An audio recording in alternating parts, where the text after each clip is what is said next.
I believe the scriptures in my toes. It's just part of me. It's my only hope. Welcome to The Timeless Gospel, a podcast that showcases the sermons of Larry Horton. Larry spent his life proclaiming the good news of the gospel. His daughters, Joy and Faithann, continue Larry's work by sharing and discussing his sermons. Each episode features either a full sermon or a discussion that Joy and Faithann have about the sermon.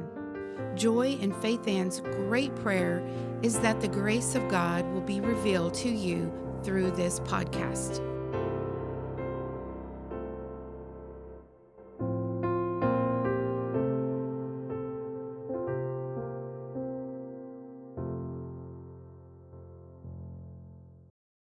Welcome to this episode of the Timeless Gospel. I am your host, Joy, and I have with me here today Faithann. Hey, Joy. Hey, we are so excited, aren't we? Very excited. The hype has been built up, and now we get to see how it all is going to play out. Yes, and it's all good, isn't it? It is. Good news. Good news. So we are starting our 6-week series on submission in a Christian marriage, or in other words, presenting truths about the relationship between Christ and his people and how the prescribed roles of husband and wife picture that relationship. So, Faithann, this will not be, and I know you agree with this will not be you and I telling women to submit, and there is condemnation in store if they don't. Now, with that said, I want to tell the listeners that I, for one, will be referring often throughout this series to episode 85, Know, Reckon, Yield. Did you read my notes before? You come over in the middle of the night and sneak a peek into my notes? I did not. Okay. As usual, we rarely talk about these things before we get together. I'll just say that. Let me leave it there. That, gosh, listen to that sermon, Know, Reckon, Yield, episode 85. Throughout this series. So we are excited to share all the wondrous ways that the exhortations for both husbands and wives are only good, almost too good to fathom. You know, before we get started, Faithann, this reminds me of an episode that we did where it was all good news, just like all the rest of the episodes. And I said something about being trapped in good news and what a good thing that is. You know, we as people in our flesh, we think, oh, this is going to be bad. But we're cut off. We're cut off from that with good news. I want to start by saying that Daniel and I, from the day we met and then the day we got married, and through all of our ups and downs and all of our theological discussions on this topic that usually didn't go well in the beginning, we still have remained and have always been best friends. And I have, up until recently, I have looked at that as, well, you know, we're just doing something kind of worldly. You know, this best friend thing, you know, it's just a plus. If you happen to be best friends with your spouse, that's a plus. But the primary thing is the roles, and looking at the roles in a very rigid, letter of the law type of way. When Daniel and I would argue over these roles, and neither one of us understood it right, during those arguments, you would think that we weren't best friends. But we'd go right back to being best friends as far as, you know, how we'd treat each other. He has always treated me like his best friend. Now, I'm going to leave that there, and I'm going to circle back to that at the very end of this thing. So, Faithann, in most all theological topics, there are ditches, right? There's ditches on both sides. I think we are going to address all these ditches, or the two main ditches. And we will not be watering down each ditch to find middle ground. We will be in search of and stating truth amidst falsehoods. Okay, so ditch number one. Now, these are two ditches in the church. There's a third camp, and that's what this whole session, this first session, is going to be about. There's another camp. They are not in the church, but they are influencing the church. So in the church, ditch number one, there is no authority. Women and men submit to each other equally. Men have half the authority, women have the other half. So really, in essence, there's no authority. This usually ends up producing women pastors, and really, women as the head in their own homes. There's no other, there's going to be a head. Right. And when the man lays down, the woman will rise up and take that position. Ditch number two is this will be the legalist camp. And this has wounded people. Faithann's holding up a piece of paper that I'm sure probably has notes on what I just said. So ditch number two, women, submit to your husbands. Nothing further needs to be said. Know your place, stay in your home. Maybe you can earn a little extra money, but only if you are inside your house making scarves and selling them on Etsy. Yeah, or essential oils. Or essential oils, yes. Or maybe homemade sourdough. What tends to happen in this ditch is that somehow the men ignore their exhortation to love their wives as Christ loved the church, and they take on the exhortation to the woman as, oh, well, that's my job, is to make sure that she submits. That's my role. My role is to make sure. Both ditches miss the picture entirely, and both ditches oppress women. We'll get into that more. Now, this other camp that I talked about, this is where it all begins. These are the feminists. And hopefully by the end of this series, we will be well equipped to have something to say to all three camps. And we will have much to say in excitement to each other within our own circles of lovely, strong, godly women. So I would like to state in a nutshell what my aim is in this series, and I know that at least 2 out of the 3 are are identical, to you, Faithann, your goals.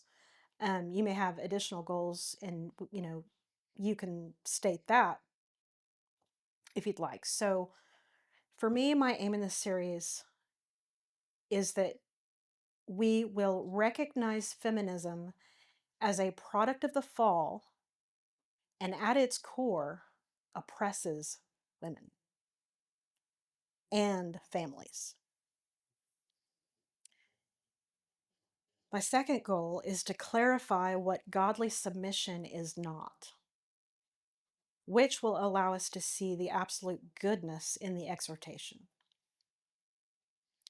And my third goal is to see the prescribed behavior of the husband and wife as a gracious gift of illustration. We look through or beyond the sinfulness of our spouses and into the very heart of the relationship between Christ and his people, the people he gave his life for. And there is nothing oppressive about that. Okay, so I said we're going to start with the fall. I lied. We're going to start a little bit before that. So in Genesis 1:26, it says, "Let us make man in our image, after our likeness, and let them have dominion over the fish of the sea, and over the birds of the heaven, and over the livestock, and over all the earth, and over every creeping thing that creeps on the earth." So God created man in his own image. In the image of God, he created him. Male and female, he created them.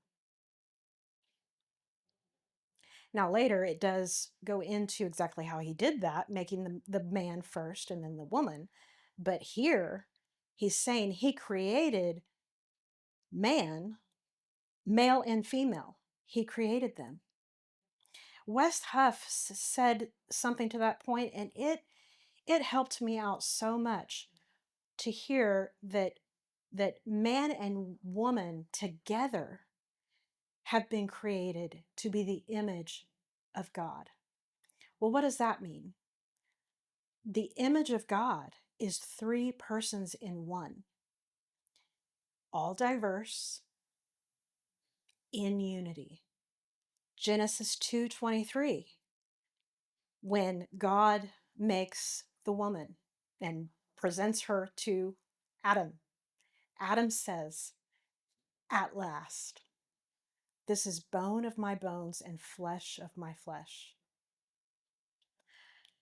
First of all, I wonder, how long was Adam like walking around before Eve? It doesn't sound like it was very long. And he says, "At last." Wow, isn't that beautiful? It is beautiful.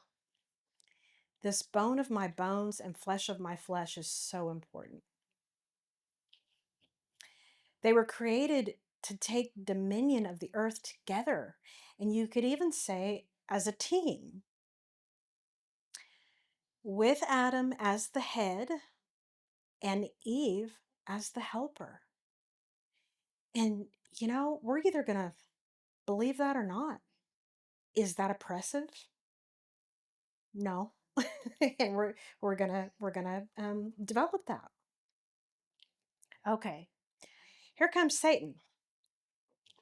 He says to Eve, separately, apart from Adam. Now, Adam could have been standing right there. It doesn't matter. He went to Eve and he said, in essence, did God really say that? You could be your own God if you want. And okay, so she fell, Adam fell, they fell. So then in Genesis 3:16, to the woman he said, "I will surely multiply your pain in childbearing. In pain you shall bring forth children. Your desire shall be for your husband, and he shall rule over you." Now, I don't have time to prove this, but every commentary or translation, pretty much the translations are going to say that your desire shall be for your husband means you will want to control your husband. That I'm going to put that curse on you. Before you loved it. You loved his headship. Now you're going to hate it. And not only are you not going to rule over him, he's going to rule over you. Herein lies the feminist movement. Now, we don't have time. I can't prove this in 15 minutes, 20 minutes. So all I can do is encourage all of us, look into this. Look into I don't even like to call them the mothers of feminism, because that's A derogatory term towards mothers. exactly. Yeah. But the pioneers of feminism, first wave and second, doesn't matter. Look into it. And don't just Google um what's a famous feminist? I don't know any of them. Elizabeth Stanton, any of them. Or any politician, any woman politician that's a Democrat, maybe. Right? Nancy Pelosi. I don't know. Yeah, Google them, and you're going to get a 3-sentence summary of, okay, well, this feminist in history started the suffrage movement to equalize women, or uh, uh, started women's rights. And without digging further, of course, I mean, we can all say, yeah, I want women to be treated well. So I encourage everyone to look further in this, but for now, for this little time that I have, I'm going to read a quote from the feminist that laid the groundwork. She laid the groundwork. And they're all, at least the feminists that are talked about in the school books, this is what they're about. Oh, I can't pronounce her name. It sounds kind of French. Simone de Beauvoir. Probably saying that wrong, but she says, as long as the family and the myth of the family and the myth of maternity and the maternal instinct are not destroyed, women will still be oppressed. Faithann's got a stare of disdain right now. She says, no woman should be authorized to stay at home and raise her children. Society should be totally different. Women should not have that choice, precisely because if there is such a choice, too many women will make that one. I mean, what kind of rotten, twisted thinking is that? Now, this comes out of a book by Rachel Wilson called Occult Feminism.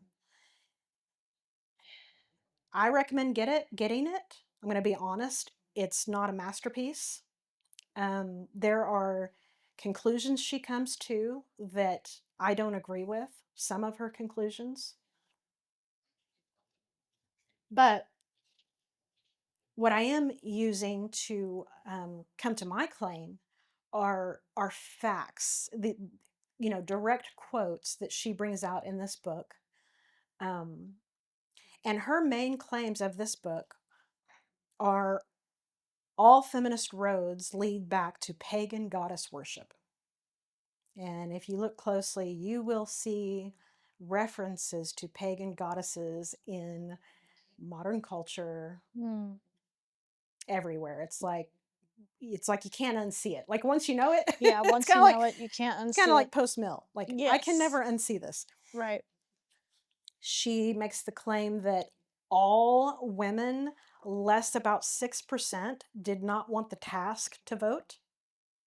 Okay, now when you say she, are you talking about the author of the book or Yes, this I'm sorry. I'm Simone going to get person? off the, yeah, we're not talking about the French feminist, if she was Okay. even French. I don't know.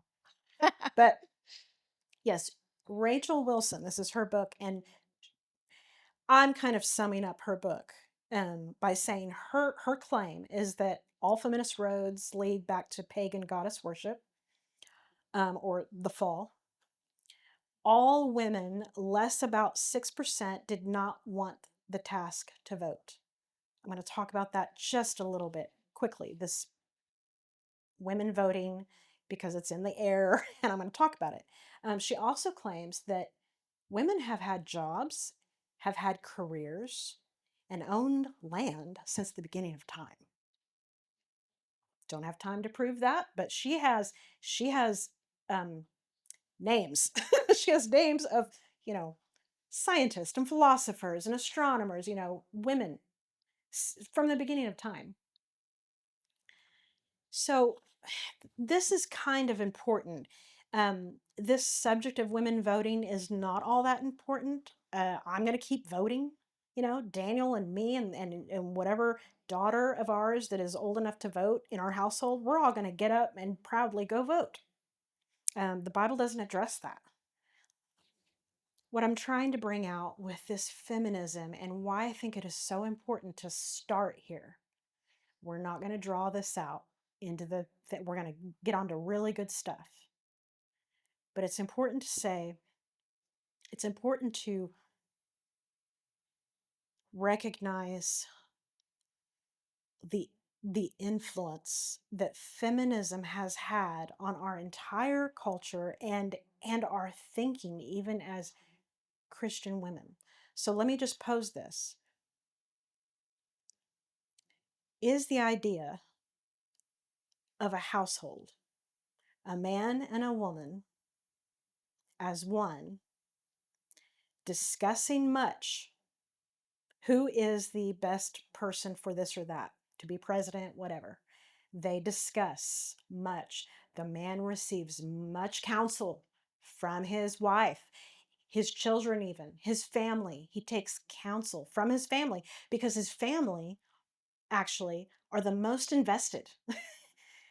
They're of most concern. So he's not even going to take his highest counsel from other men. He's going to take his highest counsel from his wife. And he, as the representative of his home, goes out and puts his card in the ballot as a representative of the home. Is that oppressive? Absolutely not. So the public school, the colleges, and hear me, I'm not trying to get women to not go to college. That's not my thing. What I'm saying is that blanket statement, women were oppressed before the suffrage movement. And they just say it as fact. They were oppressed because women couldn't vote or this and that. This is just one example. It's just one example. And yes, some cultures have oppressed women. Some men oppress some women. But it could be that in this country, women were never oppressed as a culture as a whole. Women were held up. This business of equality, I really wish that we could just even get away from that word altogether. In Christ, obviously, we are all the body of Christ. No one's above each other. But let's take the draft. I don't want to be treated equally with men.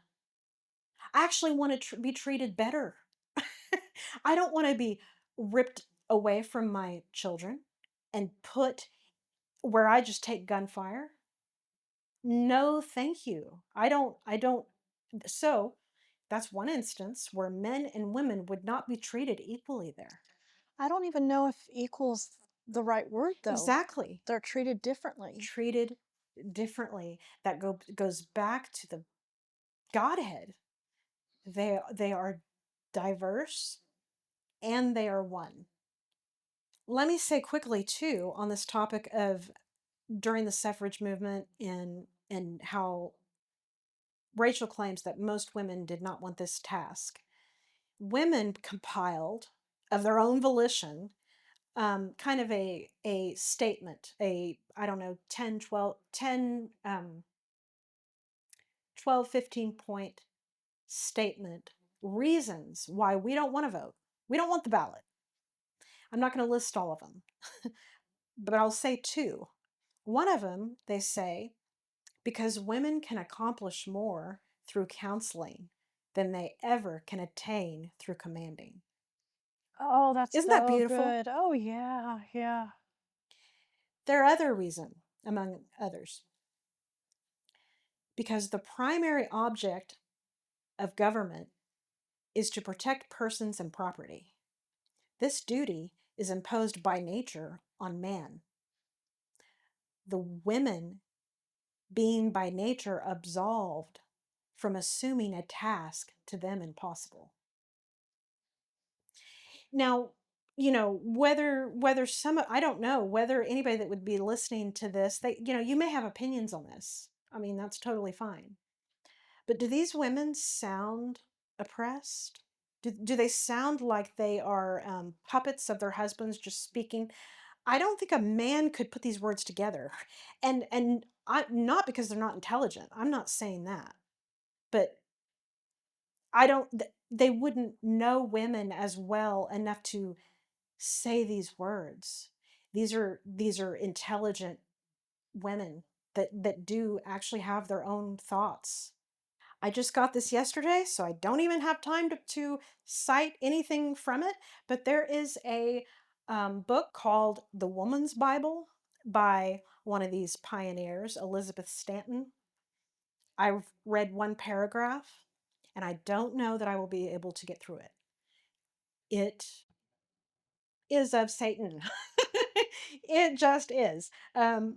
Daniel, he bought it for me because I mentioned it, and he said hopefully the book won't spontaneously combust and catch our house on fire. And I said, yeah, I mean I might have to throw it away after I'm reading it. It's awful. Her claim is that the whole book of the Bible, all religion, all Christianity oppresses women. That's her claim, and she writes this cute little Bible. I'm going to bring up a man, George Gilder. No preface. This is his quote. Women control not the economy of the marketplace, but the economy of eros, the life force in our society and lives. What happens in the inner realm of women finally shapes what happens to our social surfaces, determining the level of happiness, energy, creativity, morality, and solidarity in the nation. These values are primary in any society. When they deteriorate, all of the king's forces and all of the king's men cannot put them back together again. This is out of George Gilder's book, Men in Marriage. If I could sum up maybe the first 3 chapters of his book, he says the primary fact of life is men's subordination to women's sexuality. Now that sounds pretty feminist, doesn't it? Okay, this man, George Gilder, was named Male Chauvinist Pig of the Year in Times Magazine in 1970. He has a take on women in the workforce. He never claims that women should not work, they should stay home, get out of the workplace. At least in this book, he never says that. What he does say is that women are so superior. I'm not saying this, I'm saying this is what George Gilder says. He says that women are superior in pretty much all areas. That if women dominated the workforce, the earning capacity, that role of primary provider, there would be inequality. There would be major inequality because men would have nothing because women are just that superior. I'm not saying that. I think men are wonderful. Good men are amazing to me. I can't believe the things they will do, the hard things they will do. My point is that that's what he says, and he was named Male Chauvinist Pig of the Year. What's up is down. It's all the backwardness.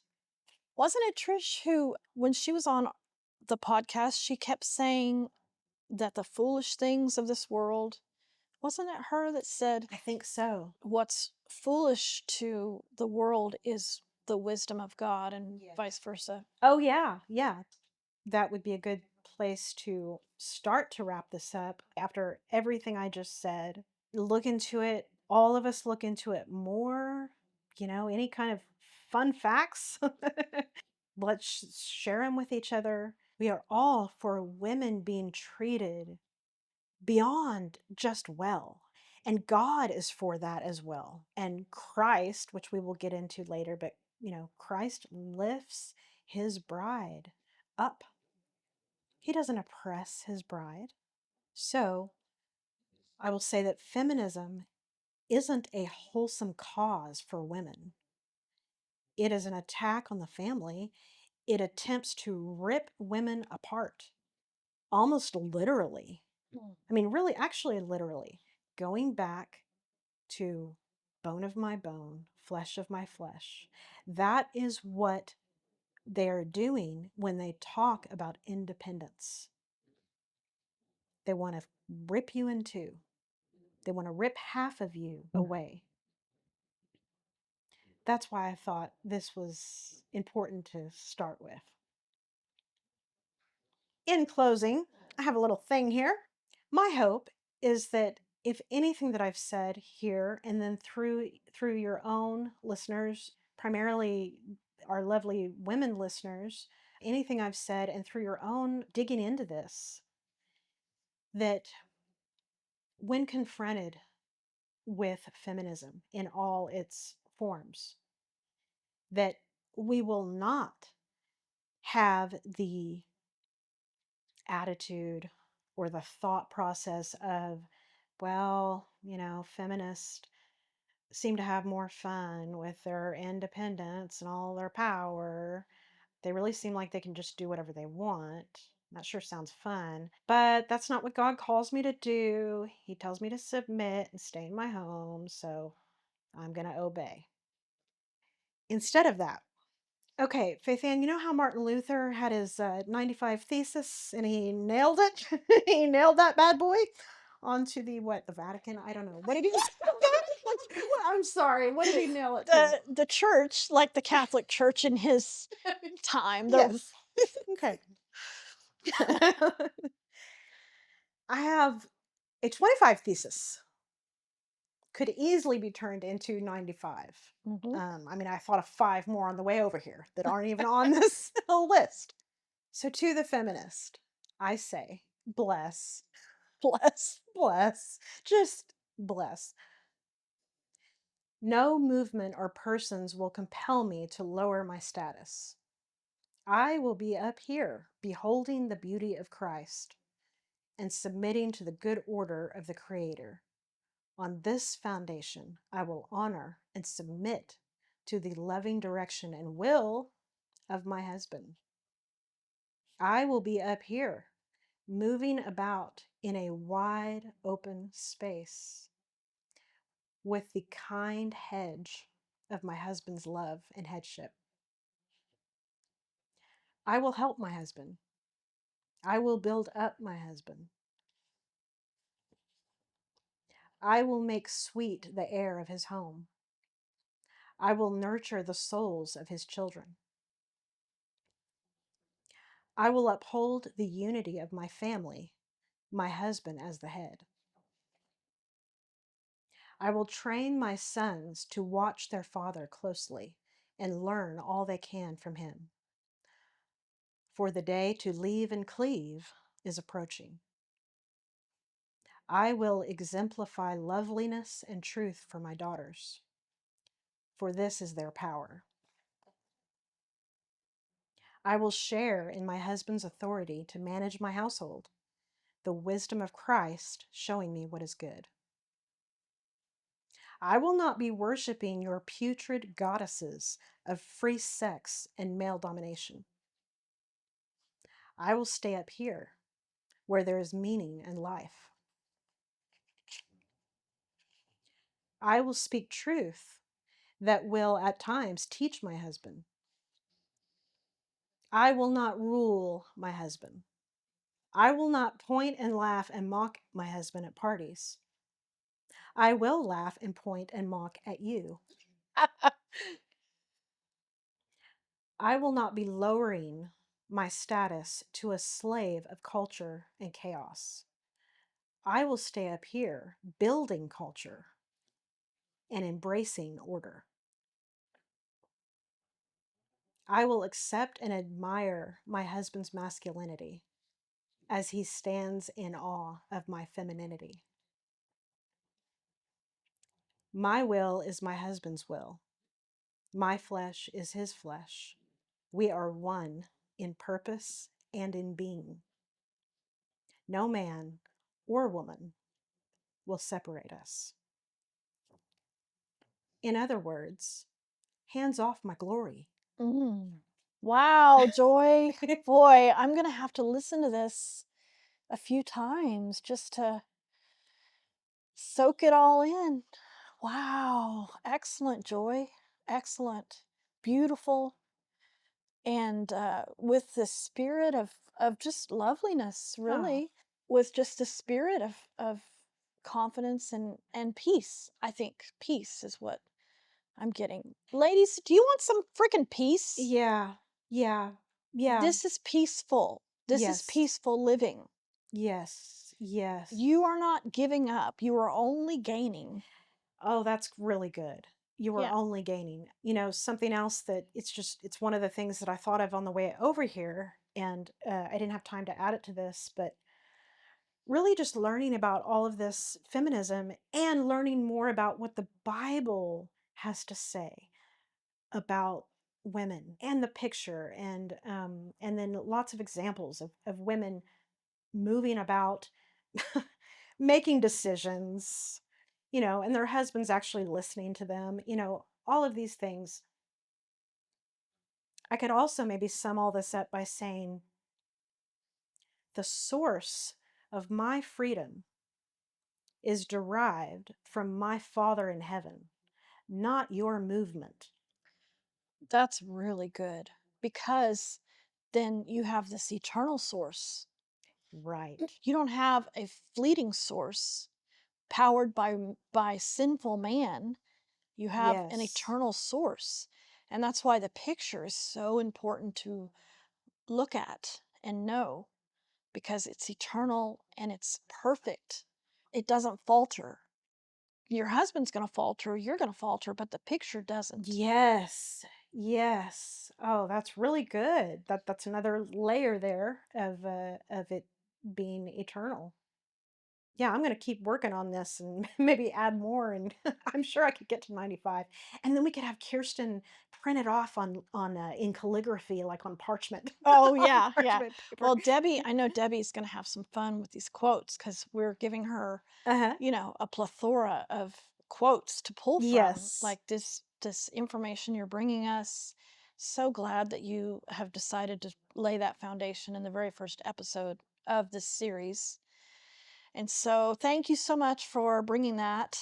You're welcome. And as we do wrap up, Joy and I have an announcement. We're going to end the podcast when this series is over. So, this will be the last season. There's just some reasons why we're going to end it. Not to say that in the future we may pick it back up again, but right now we feel like we've done the thing. Johnny Cash has a song, it's called You Are My Sunshine. And at the very end of it, they kept some producer dialogue between the producer and Johnny Cash. And the producer, as soon as the song ends, it's You Are My Sunshine. The producer says, "Well, that was a little bit on the short side, isn't it?" And Cash says, "Well, when I feel like my song is sung, I feel like my song is sung." Yeah. And Yeah. that's just what we have. Our song is sung. Yeah. We're so blessed with Yeah. all that God has done for this podcast. Wanted to let you know now so that it's not a complete shock. Yeah. When we do finish up this series, we may pick it back up again, but right now it's our song is sung. Right. Right. But I'm really looking forward to continuing to dive into this subject of Christian marriage and submission. Yes, me too. It can be life-changing, you know, not as life-changing as salvation or anything, but I think you said it really well. God's idea of submission is what is perfect and beautiful. That's what we're going to look at. I think I would say too, just like the No Reckon Healed sermon, maybe as we all have had in our times of marriage, maybe if you are really struggling the thought of maybe submitting to your husband's will in an area and you're not seeing it. You are not seeing it. What I would recommend is to not fold your hands up and say fine. Because as Larry Horton said a long time ago in talking about these roles, he said, if you're going to do that, woman, if you're going to fold your hands and bite your lips and say, fine, that's what we'll do, that is futile. Like, you might as well not do that. That's not submission. And he wasn't putting a law on anybody. He was just saying, that's not the submission that we're talking about. So I'm not saying to ignore the exhortation. I'm not saying that. But let's know some things. Let's recognize some things. Let's not necessarily worry about yielding right now. Let's know it and look at it and look at the beauty. If you are struggling right now, just put your husband's sinfulness to the side. Just put it to the side for now. Let's look at Christ and his bride. Right. None of that requires anything on your husband. That's completely Yes. 100% something you have control of doing. Yes. So as we go out into the world this week, let's remember the oneness of the man and woman. They were created together and they are of the same flesh. They are bone of bone, flesh of flesh, and they bear the image of God. And that is only beautiful. It is only good news.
This has been the Timeless Gospel podcast with Larry's daughters, Joy and Faithann.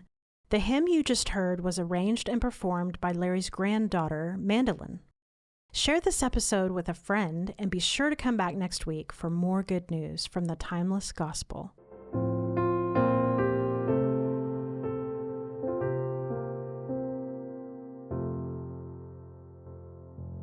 Should we do a prayer? Should we pray before we? Well, now I'm going to cry. Okay, that was perfect.